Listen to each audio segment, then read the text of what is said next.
after the storm. This is actually the way out of the house.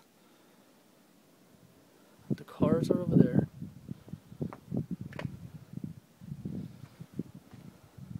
That's an AC unit right there. This is probably a good 4 feet of snow right here. The plows were able to get those cars out, but not so much for these.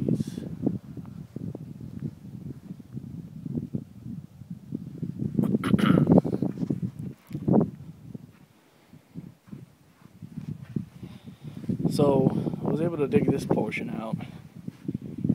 That is bad.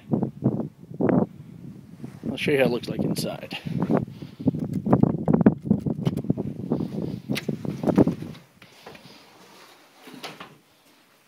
So the door's actually here.